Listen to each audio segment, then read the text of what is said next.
झा महोदयस्य रजोवादः रजोवाद विषये। रजोवाद नाम के ग्रंथे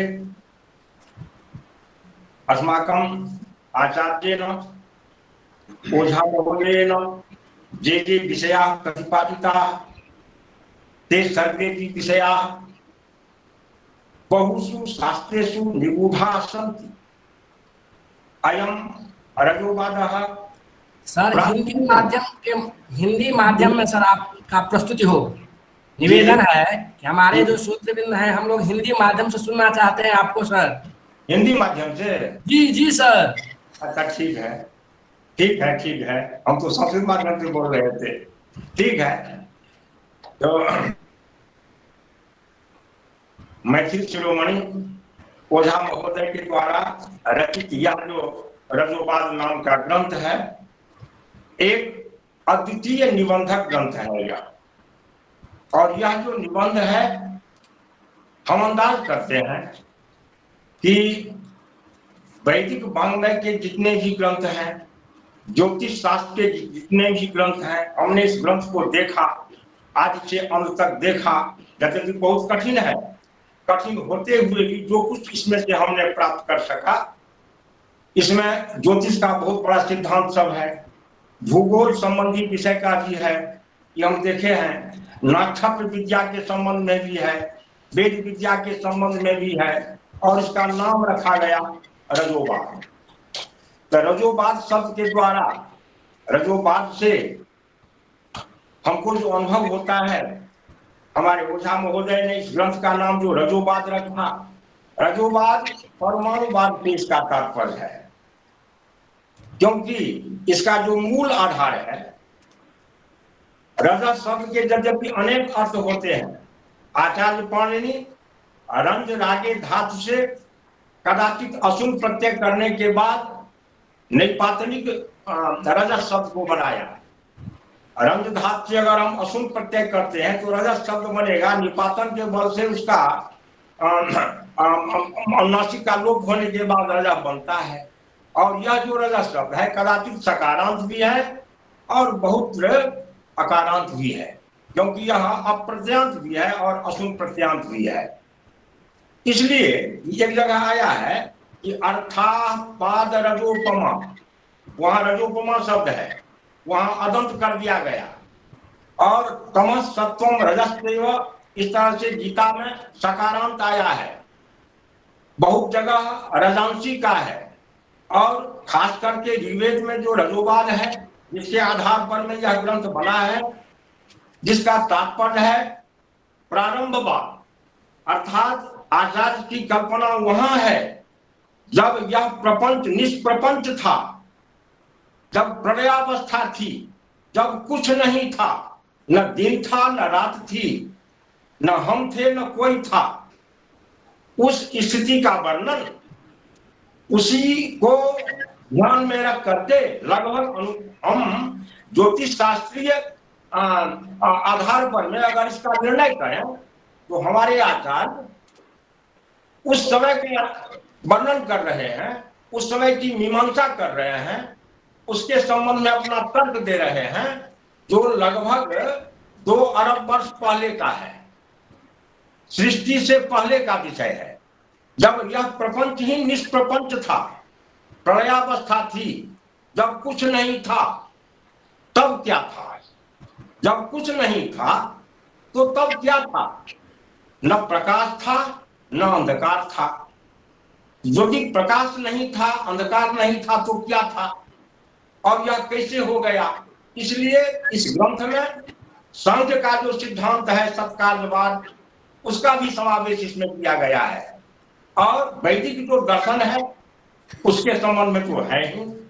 तो खास करके हमारे आचार्य जास्कर ने रजस शब्द की जो व्याख्या किए, उसमें उन्होंने पहले लिखा कि ज्योति रज उच्यते, रजस शब्द का अर्थ होता है प्रकाश, एक। और दूसरा उन्होंने कहा कि उदकम रज उच्यते, जल को भी रजक कहा गया है। तीसरा उन्होंने कहा कि लोका रजांसी उच्यन्ते, लोक को भी उन्होंने रजस कहा।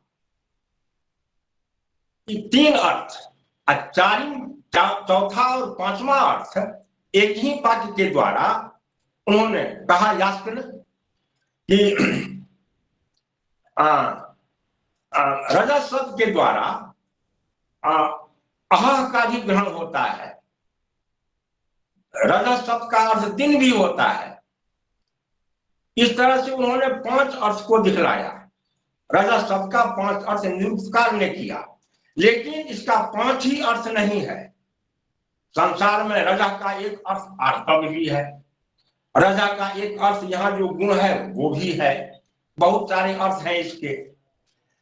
तो यह जो रजा है जिसको यास्क ने 5 विभाग में उसको विभक्त किया, उसमें उन्होंने एक बात कहा, तो तीसरा जो अर्थ किया कि लोका रजांसी उच्यन्ते, लोक को भी रजा कहा जाता है। और यह जो रजोवाद है, उन्होंने कहा कि 2 अरब वर्ष पूर्व की जब यह प्रपंच ही निष्प्रपंच था, प्रलयावस्था थी, उस समय में कुछ नहीं था, उसके संबंध में चर्चा की गई है। तो वो जो तीसरा अर्थ है लोका रजांसी उच्यन्ते, लोक को रजा कहा गया है, तो लोक का माने क्या हुआ?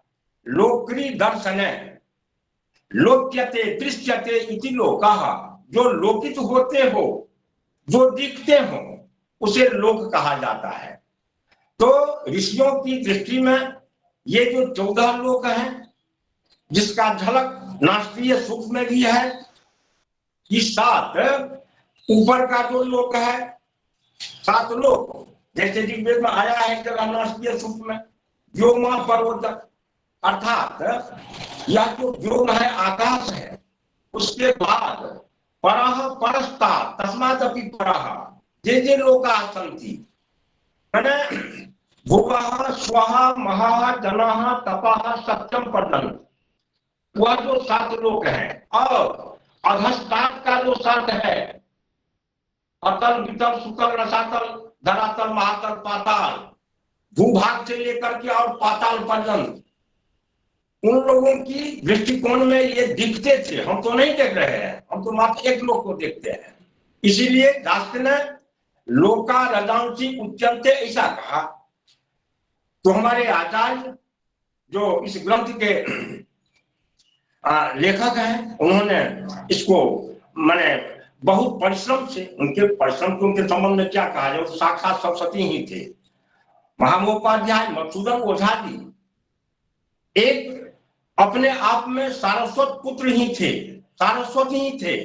सरस्वती का खास उनकी जो भावना है, उनकी जो व्याख्या है, उनकी जो कलम जिस पर में चला है, हमने तो उनके बहुत सारे ग्रंथ देखे हैं जो बुद्धि से परे है, बुद्धि से परे है। बहुत कुछ करने के बाद कुछ उसमें से झलक मिलता है हम लोगों को, ऐसा है वो। तो वो मधुसूदन ओझा जी नास्तीय सूक्ष्म के आधार पर में वो लिखते हैं। यह रजोवाद जो है, जिसमें लगभग 901 कारिका उन्होंने बनाया, एक नास्तीय सूक्ष्म का आधार बना करके, जिसमें 7 मंत्र हैं, और 7 मंत्र में जो जितने अक्षर होंगे, जितने पद होंगे, उन्होंने 901 इतनी कारिका बना करके, वो भी इंद्र वज्रा छंद के रूप में, या हो सकता है दूसरा भी छंद हो, मैं छंद शास्त्र का उतना लौकिक छंद को नहीं जानता हूं, लेकिन हमने जो पढ़ा तो यह माने छंदोबद्ध भाषा के रूप में 900 से ज्यादा कारिका बना करके उस विषय को उन्होंने रखा। इससे अंदाजा लगाया जा सकता है कि हम लोग उनके बुद्धि के पीछे कितने दूर तक चल सकते हैं। तो जहां से इसका प्रारंभ हुआ रजोवाद का, रजोवाद माने प्रारंभवाद, जहां से सृष्टि का प्रारंभ हुआ। रजोवाद का माने परमाणुवाद, रजोवाद का माने हुआ विकासवाद, जहां से इसका प्रारंभ हुआ, जहां से इसका विकास हुआ। तो विकास से पूर्व की जो स्थिति है, इसको आचार्य इस सूक्ष्म के आधार पर में, जैसा पहला मंत्र है कि न सदासीन नो सदासी तदानीम तदानीम तस्मिन् समये कदा प्रलयावस्थायाम, जब प्रलयावस्था थी उस समय में न सत आसीत न उ असत आसीत, न तो सत और न ही असत। तो सत का माने यहाँ हुआ जीव, में जीव का भी अनुभव नहीं हो रहा था, और असत का माने हुआ माया, माया का भी अनुभव नहीं हो रहा है। ना सदासीन नो सदासीत तदानीम नासीद रजः, रजः परमाणु हूं, वो भी नहीं था। अगर परमाणुवाद को स्वीकार किया जाए तो वो भी बहुत कठिन था। नासीद रजः, नासीद रजो नो व्योमा, आकाश भी नहीं था, और आकाश से परे जो लोक सब हैं, सत्यांत लोक है, सत्य लोकांत है, वो सब कुछ भी नहीं था। किमावरी वह आवरी वह, अर्थात आवर कह किम आसीत, यह जो ब्रह्मांड है, पौराणिक जो ब्रह्मांड है, पौराणिक ब्रह्मांड में 7 तल नीचे और 7 तल ऊपर, इस तरह से 14 जो लोक है, उन 14 लोकों के चारों ओर एक सप्तावरण है। सप्तावरण, जिस आवरण से यह ब्रह्मांड जो है वो आवृत है, वही नास्तीय सूत्र में आया है कि किमावरी वह आवरक कौन था, आवरण करने वाला, उसका भी कोई पता नहीं था। कुह कुत्रापि किमपि कस्य मने कस्य जलस्याति तत्र कल्पना कर्तुम न शक्यते, वहां किसी की भी कल्पना नहीं की जा सकती थी। और अंभा किमासी, क्या कल्पना किया जाए, किसकी कल्पना की जाए, उस समय में जल भी नहीं था। गहनम गभीरम, गंभीर जल, सर्वमापुमयम जगत जो हम लोग कहा करते हैं। अब एक फसा दो, जिसको मनु ने कहा, और अब एक आप एक एव इदम अग्र आसीत, यह जो श्रुति कहती है कि पहले जल ही जल था, उसके संबंध में भी यहां प्रश्न कर दिया गया। अंभा किमासीत गहनम गभीरम, कुछ नहीं था, तो कुछ नहीं था तो कल्पना की जा सकती है। जब कुछ नहीं था तो प्रायः मृत्युदेव जरूर होंगे।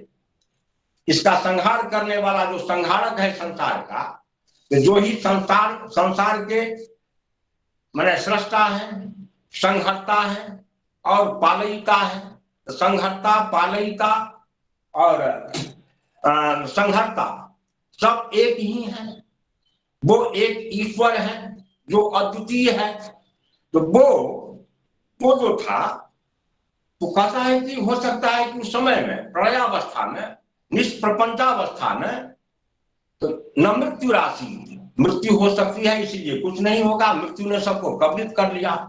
वेद कहता है कि उस समय में मृत्यु भी नहीं थी, संहारक देवता भी नहीं था, न मृत्यु राशि। अगर मृत्यु नहीं थी तो अमृत होगा, अगर मृत्यु नहीं थी तो अमृत होगा, उसका भी विरोध किया गया। न मृत्यु राशि अमृतम न तरही, अमृत भी नहीं था, न मृत्यु था और न अमृत था। तब क्या हो सकता है? न रात्रिया अन्न आसीत प्रतीतः, अर्थात काल भी नहीं था। रात्रिया अन्न प्रत्येतः प्रज्ञानम, रात और दिन का भी प्रत्येक माने प्रज्ञान माने अनुभव नहीं था। और रात था या दिन था, अंधकार था या प्रकाश था, कुछ नहीं था। तो आनीत, लेकिन फिर भी आनीतवातम स्वधया तदेकम, वह जो एक है, तो एक का माने क्या हुआ? एक का माने हुआ गतिशील प्रधान। एक शब्द, यहां हम लोग बहुत से व्याकरण होंगे या जो भी है, इन गतो धातु अगर हम कार्तंतिक को प्रत्यय कर देंगे तो एक शब्द बनेगा जिसका अर्थ होता है प्रधान। तो हम एकत्व जो संख्या है उसको कहां रखते हैं? जो प्रधान होता है। इसीलिए एकैवाहं जगत्यत्र द्वितीया का मम परा, एक एवावतस्ते न द्वितीयः। वो ईश्वर के संबंध में है, क्योंकि प्रपंच के प्रधान वही हैं, सृष्टि के सबसे प्रधान वही हैं, इसीलिए वही एक है। तो सो आनीत अर्थात प्राणित बौद्ध, फिर भी श्वसन क्रिया हो रहा था, श्वसन क्रिया हो रही थी उस समय में। श्वसन क्रिया कौन कर रहा था? जो श्वसन कर रहा था वो एक था जो अपने अंदर में इस प्रकृति को लेकर के बैठा था, माया को लेकर के अपने अंदर में बैठा था। और वही कहता है वेद कि आनीतवातम स्वधया, स्वधया माया, माया के साथ स्वस्मिंद्रियते, परमेश्वर ने क्या किया? तो माया को अपने आप में धारण कर लिया। उस माया के द्वारा एकत्व को प्राप्त करते हुए आनीतवातम स्वधया तदेकम तस्मात् अन्यत न किंचन आस, उनके सिवा दुनिया में कुछ नहीं था, एक ही था, जो था तो परमेश्वर था। दूसरा जो मंत्र है, दूसरी जो ऋचा है, वो सृष्टि के संबंध में, जहां से इसका प्रादुर्भाव होता है इस ग्रंथ का, और महत्वपूर्ण आलेख, महत्वपूर्ण जो है इसमें प्रतिपादन मधुसूदन ओझा जी ने प्रस्तुत किया इस ग्रंथ के माध्यम से। वही कहता है कि आनीतवातम स्वधया तत् एकम तस्मात् धान्यन्न पर किंचन आस, वो एक था, जो एक था वो प्रधान था, और वही अनंत में अनप्रीर्ण अनंत क्रिया वही किया, श्वसन कर रहा था कहीं न कहीं। अब कहां श्वसन कर रहा था वो जाने, और लेकिन फिर भी उनका ज्ञान नहीं हो रहा था।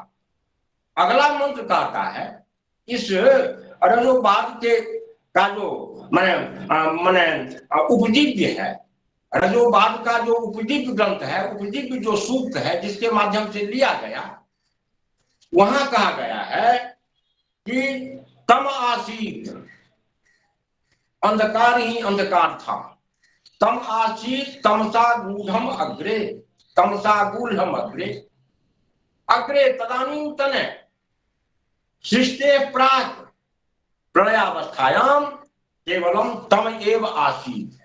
इसका स्पष्टीकरण महर्षि मनु ने किया। महर्षि मनु स्मृति के मनुस्मृति के पहले अध्याय का तीसरा या चौथा श्लोक है। आसीदिदम तमो भूतम, आसीदिदम तमो भूतम अप्रज्ञातम अलक्षणम अप्रतर्क्यम अविज्ञेयम प्रसुप्त निव सर्वतः तम आसीत तमसा गूढ़म अग्रे। इसकी व्याख्या करते हुए मनुस्मृतिकार कहते हैं कि आसीद इदम तमो भूतम, इदम किम, इदमस्तु सन्निकृष्टम। अंगुलिया निर्देश किया जा रहा है। अंगुलिया निर्देश किसके संबंध में? तो इस जगत के संबंध में, इस सृष्टि के संबंध में। यह जो जगत है आसीद इदम तमो भूतम, उस समय में यह केवल तमोभूत था, अप्रज्ञातम, इसको हम जान नहीं सकते हैं। वो अंधकार कैसा था? इसकी व्याख्या हम इस तरह से भी कर सकते हैं कि मान लीजिए अगर हमारे घर में सारी किताबें, सारी वस्तु पड़ी हुई है, लाइन कट गया, लाइन नहीं है, बिजली गुल हो गई और आंख भी नहीं काम कर रहा है। आंख है हमारे पास में, वस्तु भी है, दृष्टा भी है, दृश्य भी है, और दृष्टा और दृश्य के बीच में जो क्रिया होगी, उसका जो कर्म होगा, साधन होगा, वो भी है। साधन भी है, दृश्य भी है, दृष्टा भी है। फिर भी दृष्टा उस साधन के द्वारा दृश्य को नहीं देख रहा है। क्यों नहीं देख रहा है? वहां प्रतिबंधक का अतिशयता है, इतना प्रतिबंधकता वहां है जो हम देख नहीं सकते हैं। वो क्या था? अंधकार था। देखने के लिए अगर आंख सही है, वस्तु सही है, हम सही हैं, उसको हम देख सकते हैं। कब? जब अंधकार नहीं रहेगा। वही कहते हैं मनु आसीदिदम तमोभूतम अप्रज्ञातम। इसीलिए कौन वस्तु कहाँ क्या है संसार में पड़ा है, कहाँ कौन लोक है, कहाँ सत्य है, कहाँ महा है, कहाँ गण है, कहाँ पाताल है, कहाँ कौन सा ब्रह्मांड है। उस एक परमेश्वर के एक एक रोम से अनेक ब्रह्मांड निकला करता है। गोस्वामी जी ने कहा कि रोम रोम प्रति लागे कोटि कोटि ब्रह्मांड। ब्रह्मांड का करोड़ ब्रह्मांड, उसको बंद कर दो, आवाज मैंने बंद नहीं जाती, आवाज बंद हो जाता है, इसलिए उसको मत करो, छोड़ो कर दो। तो उस परमेश्वर के जो इसके सर्जक हैं, जो सृष्टा हैं, जिन्होंने बनाया, जिन्होंने संसार को बनाया, तो बनाने वाला एक ही संसार को नहीं बनाया, वो बनाने वाला अनंत संसार को बनाया। उस बनाने वाले में क्षमता भी है बनाने का, वो अनंत संसार बनाया, अनंत ब्रह्मांड बनाया। अब हम किस ब्रह्मांड में हैं और दूसरे ब्रह्मांड में कौन है, इसकी भी चर्चा जहां तहां पौराणिक ग्रंथों में आया है, जिसका उल्लेख ओझा महोदय इस ग्रंथ में पौराणिक शिक्षी के संबंध में किए हैं, हमने देखा है। तो आसीदिदम तमोभूतम अप्रज्ञातम अलक्षणम, इसका कोई लक्षण भी नहीं था संसार का। ये सृष्टि यम सृष्टि एतादृशी एतावती एवं, ऐसा हम नहीं निर्णय कर सकते हैं, और अप्रत्यक्षम कल्पना भी नहीं कर सकते हैं। प्रसुप्त सर्वतः, उसके बाद वही ततः स्वयंभूत भगवान, जो कहते हैं मन, ततः स्वयंभूत भगवान अव्यक्तो व्यंजयन्निदम, वह जो स्वयंभू है, स्वयमेव भवती की स्वयंभू, उसका कोई निर्माता नहीं है, वो सबों का निर्माण करने वाला है, उसके द्वारा सारा संसार निर्मित है, लेकिन वो अपने आप का निर्माता स्वयं है, इसलिए उसे स्वयंभू कहा गया। वो अजन्मा है, वही अजन्मा, अजाय मानो बहुधा विजायते, नहीं होते हुए भी वो बहुतों के रूप में हो जाता है।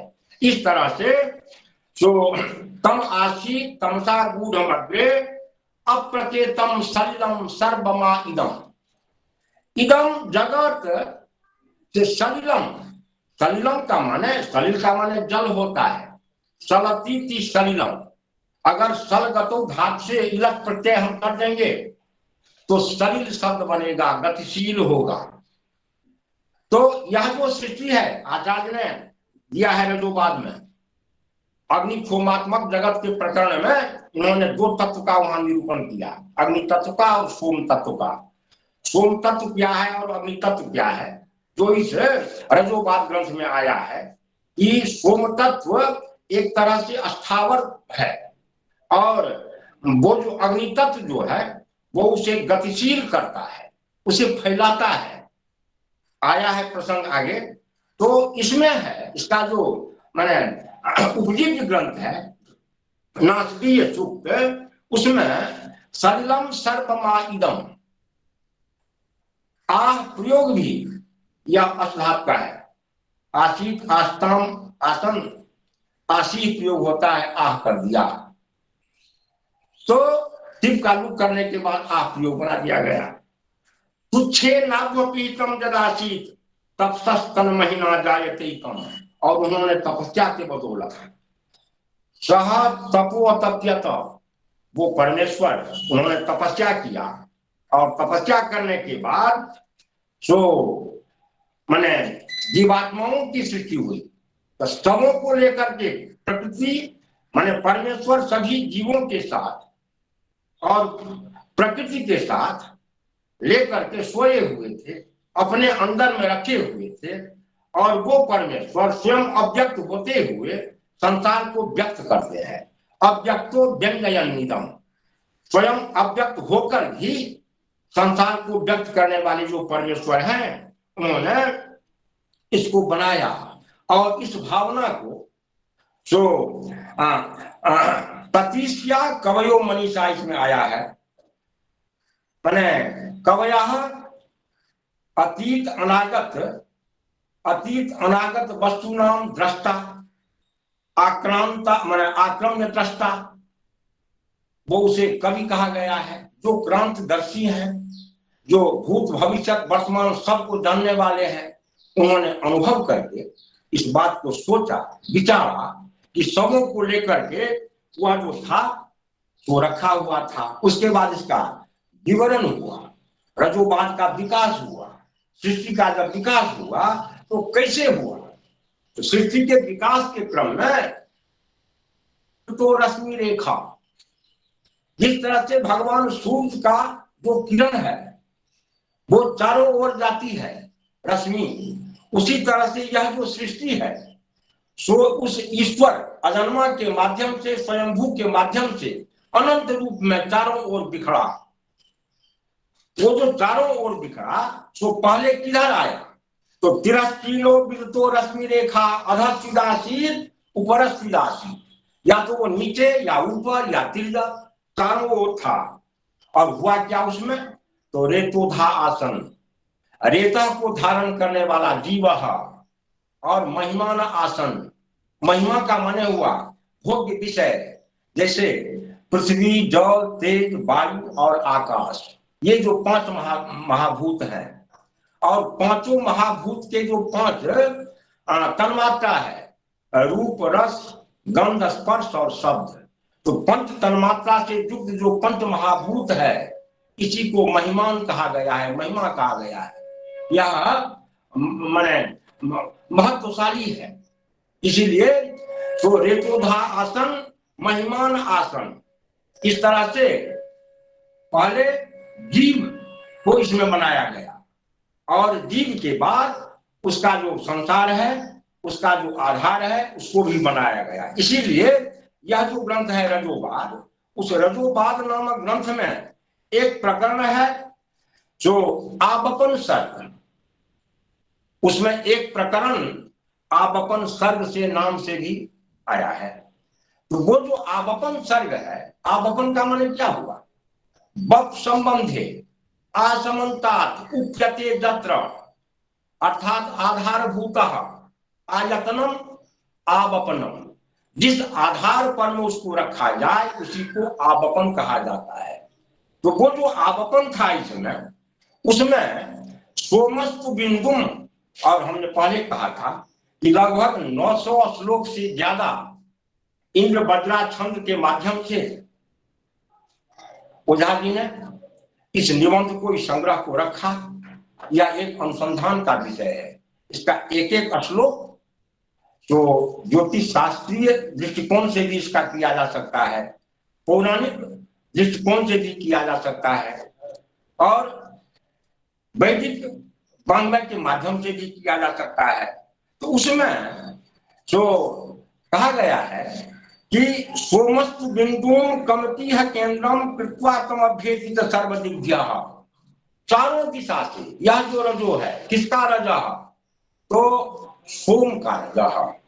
सोम का रजा जो है वो गतिहीन है, और अग्नि का जो रजा है, तो रजा का माने हुआ परमाणु।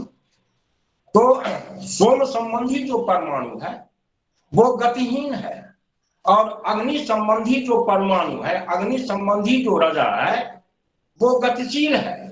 वही लिखते हैं आचार्य कि सोमस्तु बिंदुम कमपीह केंद्रम, वह सोम जो है वो किसी केंद्र पर में जाकर के ठहर जाता है, और तम अभ्येति, चारों ओर से वहां आकर के अटकता है, सर्वदिग्भ्या, वह जो है सोम तत्व किसी खास स्थान में आकर के ठहरता है, और ठहरने के बाद और उसमें फिर दूसरी क्रिया होती है। वो जो परमाणुवाद है, परमाणुवाद माने पृथ्वी का भी परमाणु है अपना, जल का भी परमाणु है अपना, तेज का भी परमाणु है अपना, वायु का भी परमाणु है अपना, सब तो परमाणु के रूप में ही है। और जो परमाणु है वही नित्य है, और जो कार्य है वो अनित्य है। इसको हमारे दर्शन शास्त्री लोग बहुत अच्छे से प्रतिपादन करते हैं कि नित्याह कार्य रूपा, नित्याह परमाणु रूपा, ऐसा कह करके जो परमाणु रूप में है वो नित्य है, अनित्याह कार्य रूपा, जो हम संसार में विवर्त के रूप में देख रहे हैं वो तो कार्य है, वो विनाशशील है, विनाशी है वो। तो वो जो सोम का जो परमाणु था, अर्थात जल का जो परमाणु था, तो जल का जो परमाणु है वो गतिहीन होकर के एक जगह पर में ठहरता है और उसके बाद अग्निष्टु परिगेति, और उस परमाणु के चारों ओर अग्नि परिएति चतुर्खु भागेशु एति गच्छति, अर्थात परिभ्रमति। उस सोम परमाणु के चारों ओर अग्नि का जो परमाणु है वो जब परिभ्रमण करता है तब क्या होता है, तो समन्तात विसरण विसारी, विसरण सन और विसारी भवती, विशेषेण सारयति प्रसारयति। वो जो अग्नि तत्व है उस परमाणु को, सोम संबंधी परमाणु को स्वयं विसरण होते हुए, स्वयं माने विस्तृत होते हुए उसको भी वह विस्तृत कर देता है। इस तरह से विस्तृत करने के बाद वह जो सोम का जो रजा है, जो सर्पाणी अणुनि अग्ने अभावात, वो अग्नि के अभाव में तो एकत्र हो जाता है, घन बन जाता है, वो घनीभूत होता है, और जब अग्नि का प्रवेश होता है उसके बाद वो तरल होता है, और तरल बनने के बाद वह काल योग हो जाता है। इस तरह से इस ग्रंथ में जो रजोवाद है, रजोवाद का माने सृष्टिवाद, सृष्टि की रचना, या ऐसा भी कर सकते हैं कि इस ग्रंथ में लिखा है कि ब्रह्मवादे रजोवादे, एक विशेषण ब्रह्मवाद भी लगा दिया। तो हमने कहा कि यह जो है सो सृष्टिवाद है। ब्रह्मवाद का माने क्या हुआ, ब्रह्म का माने हुआ विकासशील, ब्रीहु उद्यमन है। अगर ब्रीह धातु से जो उद्यमनार्थक है, जो प्रगतिशील है, जो वर्धनार्थक है, तो जो वर्धनार्थक है ब्रह्म, वही सबों को बढ़ाता है, स्वयं बढ़ते हुए सबों को बढ़ाता है, इसीलिए इसे ब्रह्मवाद भी कहा गया। माने इसे विकासवाद भी हम कह सकते हैं, और विशेषण के रूप में ब्रह्मवाद कहा गया, और निरल के रूप में यहाँ रजोवाद लिखा गया है। तो रजोवाद जो है वह परमाणुवाद से संबंध रखता है, और परमाणु जो है वो जो पंच महाभूत है उसके अपने अपने अलग अलग परमाणु हैं। उसमें जो अग्नि का जो परमाणु है, वो अग्नि का परमाणु सबों को विसारी बनाता है, सबों को माने विकासशील बनाता है, प्रश्रवणशील बनाता है। वही अग्नि का जो रजा है वो वायु को भी प्रेरित करता है, आकाश को भी प्रेरित करता है। उसके बाद आकाशात वायु, वायुरग्नि, अग्नेः आपः, अभ्यः पृथ्वी ततः प्रजा। इस तरह से इसका जो है सो मैंने सृष्टिवाद के संबंध में बहुत विस्तार के साथ इसमें आया है। मेरी जो बुद्धि है, मेरा जो अध्ययन है, इसके संबंध में मैं ज्यादा क्या मैंने हमने देखा इस ग्रंथ को, तो इसकी व्याख्या हम किस तरह से कर सकते हैं, पौराणिक दृष्टिकोण से कर सकते हैं या ज्योतिष के दृष्टिकोण से, हमने उसको वो भी देखा है कि आगे जा करके तो ज्योतिष शास्त्र, जैसे संक्रांति के समय में एक जो होता है विकुप संक्रांति, या जो संक्रमण होता है, उसकी भी चर्चा इसमें की गई है, जिसको हम उतना उस रूप में स्पष्टीकरण नहीं दे सकते। इसीलिए सभी शास्त्रों की आवश्यकता है, इस ग्रंथ में सभी शास्त्रों की आवश्यकता है। आचार्य की प्रतिभा कैसी थी, किस शास्त्र में थी, ये कहना बहुत कठिन है। जहां हम पढ़ते थे पहले, मैं उस संस्था की बात करता हूँ जहां राम कुमार शर्मा भी वहां थे कुछ दिन के लिए, हम भी वहां थे, हम तो वहीं पढ़े भी हैं। तो ब्रह्मचारी जी थे, शायद ब्रह्मचारी जी का दर्शन शर्मा जी को हुआ होगा, लेकिन जब वो युवक थे तब वो बोलते थे मधुसूदन ओझा के संबंध में, बराबर बोला करते थे। मधुसूदन ओझा जी के संबंध में, ये इनके संबंध में कि राजस्थान के जयपुर महाराज के राज पंडित थे, ऐसा उनको कहते थे। और उनके मुंह से हमने सुना कि ओझा जी एक घड़ी का आविष्कार किए थे, जिसका नाम तो वो घड़ी जो था कालमापक यंत्र। हम देखे नहीं हैं, हमने उस महर्षि के मुंह से सुना है।